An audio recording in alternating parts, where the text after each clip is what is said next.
라오스에서 만난 황천길이라고 하니 황천길이 누구야? 황만길 씨 동생을 이야기하는 건가? 그렇게 생각하실 수도 있겠으나 그런 농담 속에서 등장하는 인간 황만길의 동생 황천길이가 아니라 죽음의 길, 죽어서 가는 길, 황천길을 이야기한다는 걸 먼저 밝히면서 틈틈이 여유가 생길 때마다 라오스 구석구석을 둘러보면서 안목과 사유의 지평을 넓혀야 하겠지만 막상 길을 나서기가 쉽지 않지요. 다들 그렇겠지만 이 욕쟁이도 예외는 아니지요. 이번 작품만 끝내고 한 바퀴 돌아야지. 늘 그렇게 생각하지만 정작 여유가 생기더라도 언제나 쉽게 나서지를 못했는데 이러다간 정말 못 가겠다. 망설이면 망설일수록 어려운 게 길을 나서는 일이라고 했으니 이번에는 이를 악물었지요. 말을 애둘러 하는 것보다 직설적으로 쏟아놓자면 이번에 나선 길에서 이게 황천길이구나. 순간적으로 황천이라는 말의 뜻과 의미를 생각했다면 그 길이 어떤 길인지 상상하실 수 있을지 모르겠으나 황천, 누런 샘인데 누런 하는 길, 이런 길을 두고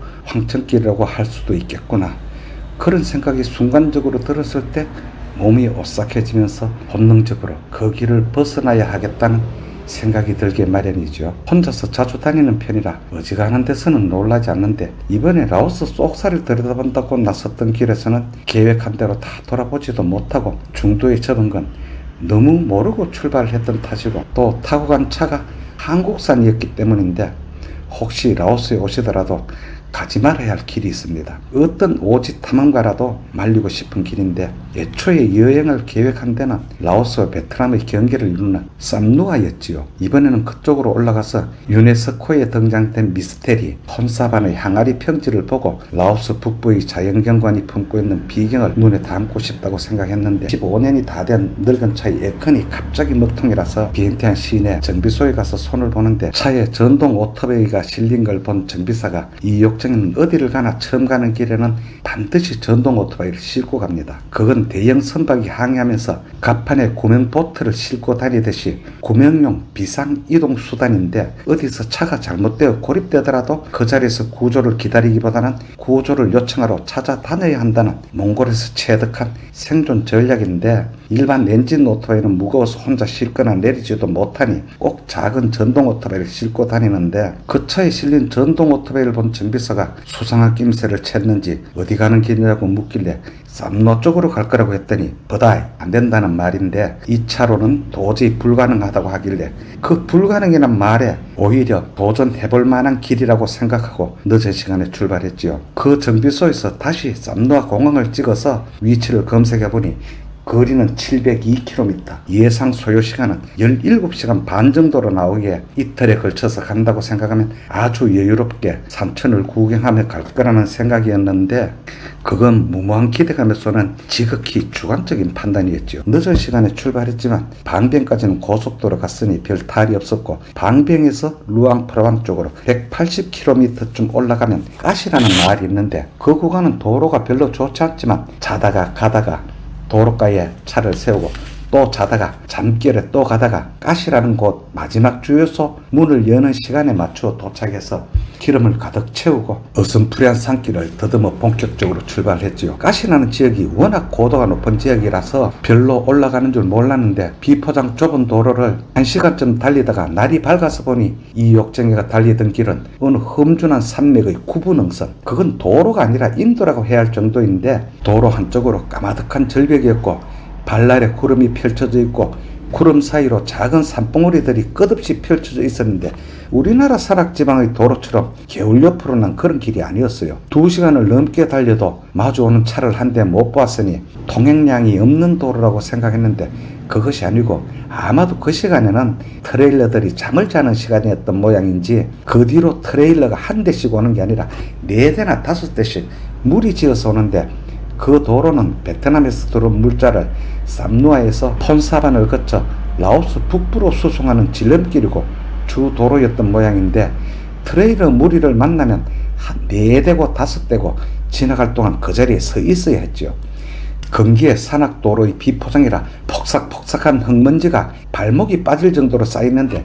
트레일러 바퀴는 둘째치고 그 대형차 머플러에서 내뱉는 배기가스에 흙먼지가 날려 앞이 안 보이니 그런 트레일러와 교행을 하면 무조건 서서 먼지가 날아갈 때까지 기다려야 했는데 마주오는 차는 그렇게 멈춰 서서 기다리면 된다고 하지만 워낙 깊은 산중이니 와이파이가 잡히지 않아서 폰사반이 얼마나 남았는지도 모르겠고 폰사반 쪽으로 가는 트레일러의 무리는 한 대씩 추월할 때는 정말 목숨을 걸어야 하는데 트레일러들은 비켜주고 싶겠지만 먼지가 워낙에 많으니 뒤에서 추월하려는 작은 차가 백미러에 보이지도 않을 뿐더러 도로가 워낙 꼬불꼬불해서 출애라 구조상 차 꽁무니도 보이지 않을 정도인데 양보를 받는다는 건 생각할 수 없고 고개 운전으로 추월해야 하는데 그 흙먼지 속에서 앞에 엉금엉금 기어가는 트레일러가 몇 대인지도 모르고 한 대씩 추월을 시도해야 하는데 그런 트레일러 무리를 몇 번이고 추월해서 산나래로 내려가는 길 있는 작은 삼거리, 아마도 그게 루앙프라방으로 빠지는 다른 길이었던 모양인데 고산종 마을에서 이정표를 보았는데 아이고야 제대로 왔구나. 거의 4시간을 달렸는데 폰사반까지 143km가 남은 지점, 숨 돌릴 틈도 없이 방향을 잡아서 출발했는데 정작 황천길을 본 건 그 다음이었죠. 그 험한 길에서는 유여자적 둘러보는 게 아니라 사투가 되었는데 또 트레일러 무리를 서너 번 고개 운전으로 추월해서 달리다가 앞에 가던 또 한 무리의 트레일러를 만났는데 맨 뒤차 외에는 앞에 트레일러는 보이지 않지만 멀리서 보니 그 산길에 먼지가 피어오르는 걸로 보아서 3대 정도의 무리였는데 맨 뒤차를 추월하고 그 앞에 선 트레일러를 추월하려고 갓길의 빈틈으로 들어서서 트레일러 중간쯤 추월했을 때 그 트레일러가 도로의 요철을 만났는지 우리가 말하는 출애라 대가리라고 그러죠. 트레일러 앞부분이 갑자기 거의 90도로 꺾이면서 막아서는데 물론 그 트레일러 기사는 이 욕쟁이가 추월하는 걸 몰랐겠지요. 순간적으로 길이 막히니 핸들을 꺾었는데 다행히 뒤에 따라오던 트레일러가 그 상황을 보고 경험기에 에어크락션을 산이 떠나갈 정도로 울려서 앞에 트레일러가 멈춰섰는데 워낙 천천히 달렸으니까 바로 멈춰서긴 했는데 이 욕쟁이 차는 운전석 앞바퀴가 이미 도로를 벗어나서 허공에 붕 뜬 상태로 멈추는데 그 순간 흙먼지 뿌연데서 황천길을 봤는데 황천은 누르황에 샘천자를 쓰는데 이 욕쟁이가 본 건 누르황자에 하늘천자로 된 황천길이었는데 발날에는 천길만길 낭떠러지고 뒤차가 못 봤다면 그 낭떠러지에 떠밀려 굴러 내려갔을 것이고 몇 년 후에나 발견되었겠죠. 그 순간 정신이 혼미했는데 경험기로 신호를 보냈는지 무전으로 연락했는지 그 무리의 트레일러가 다 멈춰서고 기사들이 와서 차를 뒤로 밀어서 길 위에 올라서긴 했는데 그 무리의 트레일러가 3대인 줄 알았는데 4대였고 조금 있으니 아기를 업고 어린아이 손을 잡은 새댁들이 4명이나 나타났는데 가만히 보니 전부가 트레일러 기사들의 아내들이고 그 길에서 트레일러 기사들은 가족 단위로 움직이면서 트레일러 운전석 안에서 살림을 하고 있었고 루앙프라방에서 쌈누아까지 거의 700km 구간인데 가는 데만 일주일 정도 소요된다는 걸 들었고 차를 낭떠지로 밀어버릴 뻔한 그 기사는 미안했는지 무쏘가 들어선 위치가 백미러로 보이지 않는 사각지역이라는 걸 누누이 강조했고 황천을 보긴 했는데 아직 죽을 운은 아닌가 보다 생각하면서 트레일러 기사들 아내들이 내온 커피를 마시며 숨을 고르고 다시 출발해서 2시간을 더 달려 그 산맥을 건너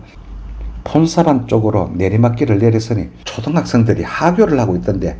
길에 홀려서 시간 가는 줄을 몰랐는데 아침낮을 그 산길을 달리며 고산족 어느 마을을 지날 적에 중학생들이 등교하는 걸 봤는데 커피 한 잔과 물 위에는 아무것도 먹은 게 없었고 혹시 폰사반에서 루앙프라방을 바로 간다고 지름길이라고 그 길을 이용할 적에는 반드시 군용 탱커 정도는 임대할 것이며 탱커가 여의치 않으면 트레일러를 끌고 출발해야 하며 바닥이 낮은 소형 승용차로는 어림도 없다는 말씀을 드리며 이 욕쟁이 차가 무쏘 픽업인데 그 길에서 차가 입은 내상으로 모든 여정을 취소하고 내려오게 된 사연과 한국에서 생산된 차는 그런 길에서 정말 죽을 수도 있다는 건 다음 영상에서 세세히 말씀드리기로 하고 선생님들 고맙습니다.